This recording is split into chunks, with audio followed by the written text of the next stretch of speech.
it's Guido. Welcome back. Thanks for tuning in. And today's guest is Treeburst. Treeburst on this fine Friday. Regular contributor to the forums. Old Treeburst here in Clan Senpai. EBR. EBR. Well, as you know, I don't really feature a lot of EBRs for what I personally think is good reasons. They're completely broken. But be that as it may, this is an epic game. And Treeburst went onto the forums, dropped this game, and said, I lost this game, I should have won it. If I was better, I would have won it. It's an interesting game. I've actually watched this one ahead of time, because I'm kind of curious. I was curious about what that was about. I had all kinds of people messaging me, oh man, what a great game. Said, no, it's a loss. A really great game would have ended with me winning it. This is just another loss. Well, I guess I'm a little bit more towards the middle on that. It was a great game. It was a loss. So, it goes in the L column. The responses run the standard gamut that you would expect on the forums on World of Tanks. For example, be careful with that line of thinking. Just because you made the last mistake of the game or whatever doesn't make you fully responsible. That's true. There are plenty of other people who did not carry their weight. That's always true in the games. I used to hold the mindset that every L was 100% on me because I always theoretically could have played perfectly or whatever. I think that's true. That absolutely killed the game for me. That's a personal problem. If that mindset crushes your enjoyment, then you can change the mindset. I think there's a little nuance there, but as I've said in the past, for me, in order to get better, I consider every loss, I take every loss personal, and I look at every loss and say, what could I have done to potentially make that a win or make my gameplay better? With the full understanding that in the real world, you're not going to be 100%. In the theoretical world, if you played every game perfectly, you would be 100%. Or perhaps if everyone on your team played perfectly, if you really want to get down to it. But I don't control them. I only control me in pubs in World of Tanks, right? So you got to look at it and say, what could I do better to make the result better?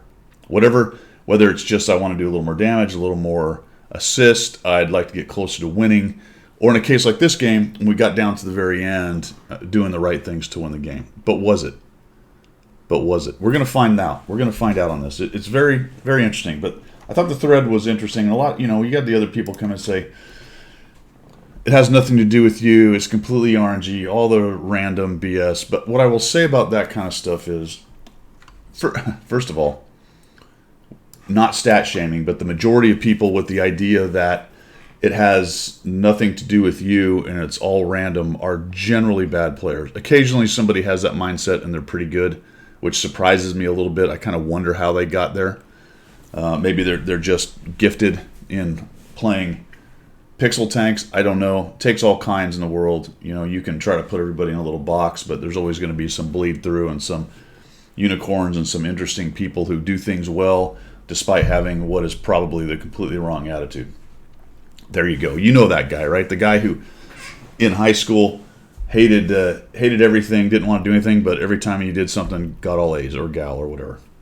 Happens. But for the rest of us who are attempting to grind through this life, as a general rule, you've got to take personal responsibility, in my opinion, for what you're doing, and that even applies to Pixel Tank game. Now, do we have to take that to the point of, oh my gosh, you're a terrible person because you're bad at the game? Hell no, that's ridiculous. That's not what anyone's saying. That's another thing that often comes through in the forums. The old, oh, you live in your mom's basement, that's why you're good at the game and you have a lot of time. And but me, I have 14 jobs, 82 children, and I run an orphanage. You know, I don't have time for takes. Too busy down at the orphanage. Anyway, just a few things to kind of ponder as we go through this. This is an all-tier 8 game on Himmel's El Halufdorf. EBR FL10 Treeburst. So let's get going. Oh, I wanted to talk about what he's got set up. I did not know, and sometimes I learn very obvious, stupid things. I thought that you could not put a CVS on the wheel tanks, but I see one. It's right there. There's a CVS. He's got I think it's the Bounty. What is this thing? The Bounty exhaust. And he's got optics in the slot. Interesting. He's running food, 26 APCR, 14 heat, and 16 HE on the little EBR. So that was his setup. kind of try-hard-ish, but not full-on. Although I don't know. I guess there are bounty or bond optics out there. So he could have been doing that, I suppose. But in the bonus slot, it wouldn't have been helping him. Can I just ask why you can have a CVS on one of these things? Can we... Or am I just going to ignore that? You can't put binoculars, right? For some reason? Because, oh my gosh, that would give them too much view range. But then you're going to... you're going to let them have CVS. So they can rage close to bushes and just light your... Oh my god. Okay. So Tree Burst has got this thing one marked. And we are in an encounter battle. He's going to come up to this bush. Lights up the even 90. Killing the even 90 early would be great for him. As another one of the scouts. So I'm going to tell you, he does some manual aiming with this thing. He does not use the auto aim as much as I think I do. And holy cow, he can hit things that are moving. This is a skill, either I never had it or I'm getting older and I don't have it as much anymore. So it's like, what the heck is going on there? But nicely done. Gets that dude down to 88 and poof, there goes the even 90. So this is a good initial move for you guys. Take note of the FL10 over there, the other EBR, because pretty soon you will not see him again until the very end of the game. And I do not know what he is doing. Just watch. He goes dark, and he might be lit a little bit later, but there's going to be a light over on that side of the map, and you will never see that dude again. I think he went to lunch. I'm not sure.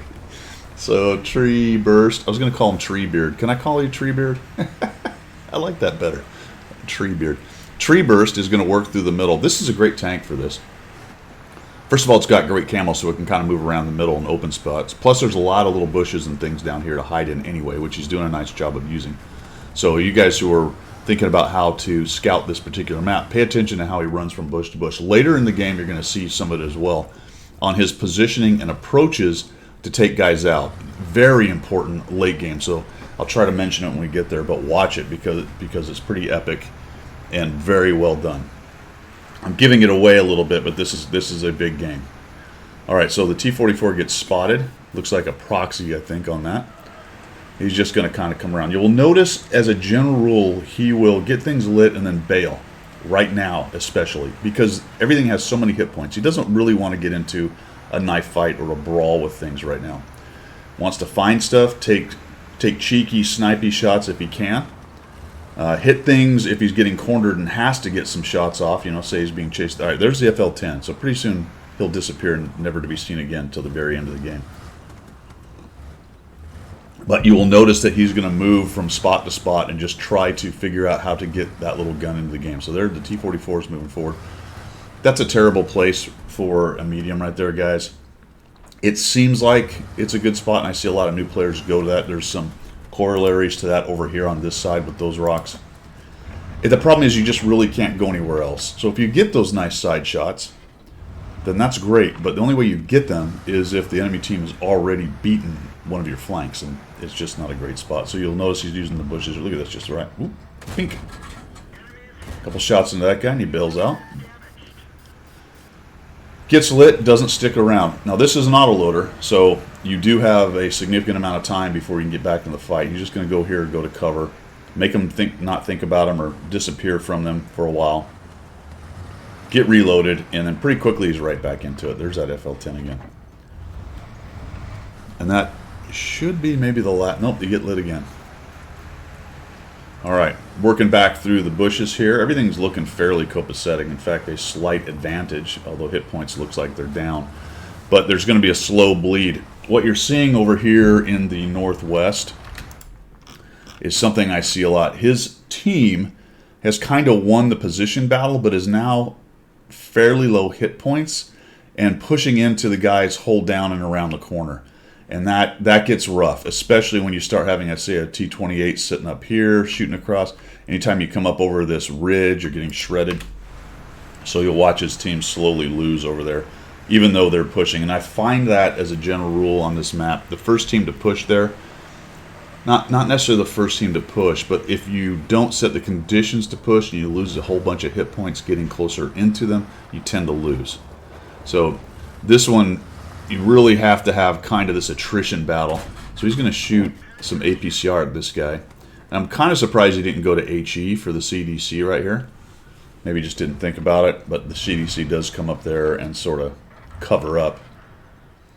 Doesn't want to get hit again. And it's actually good because now he's looking at APCR on this T-44, which he takes out. Now, he knew that guy was there, so he kind of moved up, had a couple shots in CDC, got reloaded, say, hey, I wonder if that 44 is still sitting there, found him and killed him off. I really expected the other EBR to be shooting at him. Don't know what he's doing. So we'll move over here. Now this is where these positions are good, all right? Because you've got some shots behind guys, and he's not really being pressed by anybody over here, and nobody's really sitting on this ridge here that can see him. So it looks like he switched over to HE. His HE sort of lets him down in this game. I'll have to look at the damages, but as I recall, that was decent, 240. So he got 2 good hits there, more than he would have got with APCR, so he thumps that Scorpion G pretty well. AMX is looking for a kill, and he's going to get him. There we go. So there's 1 kill of many. Not 2 kills, sorry, of many. T-77, interesting that Scorpion did not spot him. He is right at the edge of the ring, but holy cow, firing and everything. I think the T-77 actually does see him here. Yep, he does. Even 90 comes up, starts to help. Onto a reload. Notice that he grabs cover on a reload. Doesn't just stand there. And then, oh, geez Louise. See what I'm talking about? Just like that. Boom, boom, boom. And they've basically lost that corner. The AMX 50-100 has no hit points. There's a Sturv and a very low hit point, M3Y. So they're in big trouble over there. Initially, I thought he was going to try to come up behind him and do a little bit of backdoor action, but there's so many guns, it's probably not a great idea. And he might have been thinking that and then bailed out. As long as his 50-100 was still alive, I don't know, maybe he could have killed 1 or 2 of them for him, but now he's out of friends over there, and holy cow, here they come. There's an auto-aim use, just fires twice on the run. I think about going up top, but decides against it. Once again, I'm just blown away that the other EBR. And then the CDC comes chasing after him. I don't know, for me, I might have jammed on the brakes and go back and just kill this guy off, but he probably would have taken a hit. So he's prioritizing hit points at this point. He does sort of try to get a cheeky shot right there and then heads up the hill. CDCs are relatively fast. It was interesting to me that he kept a shell right here. But maybe he thought the CDC may come around the corner. About halfway up the hill, he hits C and starts the reload right there, and we're still into the HE. And this is looking grim, right? This is 7-12, folks. He's got a decent game already. 2,100 damage, 721 assists, 2 kills. Would I say that anything he had done right there was particularly egregious or hurt them? No, I think he was kind of in the right spot. He was picking around the corners, looking for his opportunity, like you do with these kinds of tanks. There was no artillery to sneak around and take out. I might have gone after the other EBR just to get rid of him, but he's got a bunch of damage anyway, and he was trying to support that northwest corner, which was collapsing. So those, going after the EBR, he'd probably have less damage right now, and his team definitely needs some damage. A lot of the enemy tanks are low hit points. So now let's watch how he works around the corners of this thing. He comes over here, he finds this guy, lit by somebody else, puts 2 nice hits, got 296 out of 1 HE shot and 24 out of the other. And this dude's in big trouble. So we're just going to put some APCR on that guy. Down that guy. Now down that guy goes. We have the CDC right here. That was a bit of an interesting move to me. I don't know if he was off on his timing or intended to do that. I may have stayed hidden until I reloaded. Give them a little less time, and then that dude snaps a shot off and gets very lucky. The 703 is sort of looking right at him. We're getting reloaded. We come over here and peek. I'm like, oh, thank goodness that dude wasn't reloaded. He must have been looking for a reload. I really expected a shot to come through there, but we're looking good at 2865, 1100 assists. We still have 2 tanks left. We lost one of our buddies. There goes the other EBR, and we don't have enough elevation to get shots on him. He comes up and over, and this S1 actually does a pretty nice job. He gets a little bit beat up, but he keeps this FL-10 pretty busy. It looks like Tree Burst wants to get in there, but unfortunately he's going to run into one of the other tanks. And here's the problem with being outnumbered like this on what are essentially relatively small maps. If you look at the spread of the tanks, if they sort of just spread out and move in one direction towards these guys, he will have a very hard time staying unlit. And that's what we're going to see right here. Yep, there's a guy just moving across the ridge there. He doesn't quite see him yet. Puts a shot on him. Puts another aim shot on him. Gets a couple nice shots. That guy does not snap him, which is nice. Backs out, looks for a reload. Now the FL-10 is still chasing the poor Sturb S1 around.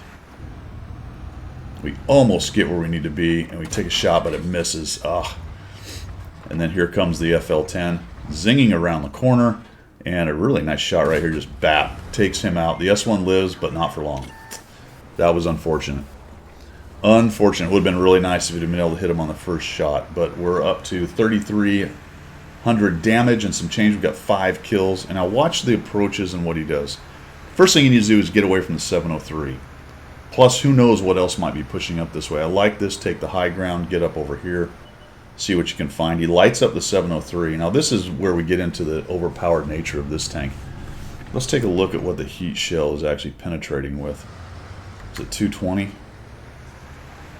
Yeah, 220, which isn't massive, but it's pretty good. And watch how he abuses this poor 703. Guy tries to get behind here.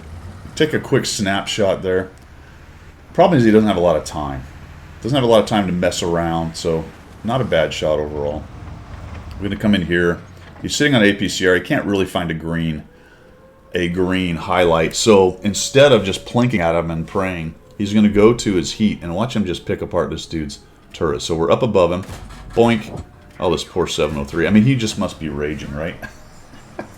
It's like, how in the heck did that guy just snipe me?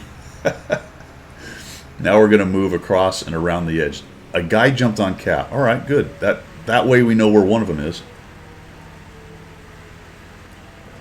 Again, overall, I haven't really seen anything major from tree burst perspective that I would have said, ooh, if you'd have done this or that, we'd be in a lot better position. It's just the team disintegrated on him, and he's got to try to figure out how to win this thing. 6 kills. He needs 4 more to close it out. I like this. Notice that there's 3 minutes to cap. This isn't a counter battle, so it takes a long time. If they get 2 or 3 on, that's going to give him a bit of a time crunch.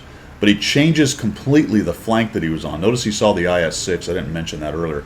The IS-6 has wandered over there on the northeast side looking for him. He got lit, at which point he's probably, and tree burst didn't get seen. So the IS-6 is like, ooh, he's over here. Well, not so much. That's one of the overpowered natures of these ridiculous sprayed roach kind of tanks, is how fast they are. He's completely changed the plot right here by going all the way over here. Now watch this approach. He knows these bushes are here, and we're just going to be double bushed. We'll get a light on him. There we go. We'll go reload. No real sense sitting in the same bush. The guy knows the direction. If he spins and fires, he may actually hit him. What we got to do here is just get a light. There we go. And, oh, unfortunately not able to hit him. Takes one shot, immediately hits C, gets the reload going on, and we're working into the heat again. The whole time I'm thinking, man, is he just going to run into this Suma or one of these other guys with enough hit points that they can take a couple hits and gun him down? Nope. One of the other 4 is on the cap, but that crunches time a little bit more. Still, plenty of speed with the EBR to do what he's going to do. He's going to change the flank entirely once again. The only danger I saw with this is maybe the IS-6 has come back and burnt. He's right here, but he's not. So we're going to come around. I thought maybe he'd use that ramp, but he actually has something much, much better in mind. There is a bush over here next to this rock, and he's actually going to come up behind it with a couple other bushes right there. If you look at the angle, he's kind of bushed up right here. So he's going to find this dude, and then he notices that the Ferdinand is there with less hit points, and the side, and he shuts down the Ferdinand. 4,158 and 7 kills. We only need 3 more to make this thing happen. Let's try to find that Suma. Suma knows he's in trouble. He's like, oh my gosh, where is this dude? I don't know. I have no idea. Bink. Bink. And we reload. The Suma does a decent job of backing out. He gets right around this corner before Tree Burst can get reloaded. He might actually hit him once here. He does because it resets. I don't know if he does damage. I didn't look at the hit points. Notice the chat. This broken tank, EBR, LOL. I happen to agree. It's still an epic game. 4,524 damage, 1,101 assist. 7 kills. But this is why these things are so dangerous endgame. He's once again going to completely change the side of the battle that he's coming from. Now the Suma hopefully has to know this thing is fast enough. I half expected him to run around the corner and run into the Scorpion right here, because we haven't seen him for quite a long time. Scorpion, that is a very old light on that Scorpion right there. We just come up here. We find him out in the open. He's going to see him, but it doesn't matter. We shoot him twice, and down he goes. Into the reload. We only have one heat shell. I don't know if he realizes this or if he changes it out. Don't remember. He does, right there. And we're going to go into the HE. Well, that's an interesting choice, but it is a Scorpion that has the most hit points. And we can plink the IS-6 if we get into his side, but he's got 124 hit points. So we find the IS-6. Now this is where it gets real sketchy right here. We find the IS-6 and we find the Scorpion. How do we get rid of these guys? Let's see what he does. And I don't know, he'd have to let us know if he sees this video. I don't know if he changed his mind several times or if he only had a plan of just keep moving. I might have gone right for the Scorpion and try to gun him down, but the Scorpion's going to be at least 2 reloads to get rid of. The other option is to go after the IS-6, but dang it, we only have 3 APCR, and we're loaded with HE right now. So let's see how this whole thing goes down. Looks like maybe he's going after the Scorpion, or potentially just trying to not take a hit. So we take a shot, we get 12 or so. Then we run into that, and that's a bummer. We actually bounced the IS-6's 530. Wait a minute, was that HE? I think the IS-6, did he just hit us with HE? I think he did. EBRs. Alright, so we get a chunk of him. The HE lets us down just a little bit. We only have 1 hit, and we're still looking good, but we're going to end up fighting 2 of these guys. Now the Scorpion misses, and that's good. Going to auto-aim the Scorpion. Bink, only 124, that hurt. Another chunk at 261. We should be able to shut this guy down with 2 more HE shells, hopefully. Barely makes the IS-6 miss. Alright, boom. Took a big hit from the Scorpion G, but we shut him down now. All we have to do is get away and hopefully plink the IS-6. The problem is he's so close, it's going to be difficult. And unfortunately, this is the end, folks. We have wobbly wheels, I think, here. No. Oh, and that, my friends, that right there is one of the biggest weaknesses of this tank. Yes, it can get around the map at ridiculous speeds. It can go to plaid, all that good stuff. But if you clip something or do something like that, and then it flips the tank around, I mean, he was actually wedged. Even had he been missed, he had like a 42,000 point turn to get out of being actually wedged into that little spot right there. And it just locked him down enough that this poor IS-6 is able to actually hit him right there. And the IS-6 was shooting HE, as you can see. Epic game, dude. 5,728 damage, 1,101 assist, 9 kills, and the loss only just barely. Couple things went well for him. Bouncing the HE shell or having it hit his tire, whatever the heck happened up there that didn't do any damage was one of them. End game, this is probably what he's blaming himself for. He'd have to let us know what the plan was. I don't know personally what the greatest plan would have been. Maybe get into the Scorpion and try to take him down first. But that's a hard one. The other one would have been go after the IS-6. It just took him so long to get rid of the Scorpion, though, because the HE let him down in a couple cases right there. But nicely played, man. Nicely played. Going back to the, it was my fault. If I'd have been better, I could have done better, all that good stuff. I think, personally, that's a great way to look at it. Obviously, you've got to take into consideration the nuances of that. You don't want to internalize it so much that it makes you mad. And if it does make you mad, maybe you change your attitude on that. But if you're going to improve, really, at the end of the day, if you're going to get better at anything, you do have to internalize it. Not beat yourself up, but understand that there are always things that you could have done better. All right, that's all I've got for today. Thanks for tuning in, guys. Thanks for tuning in, guys. Appreciate the support. We will see you.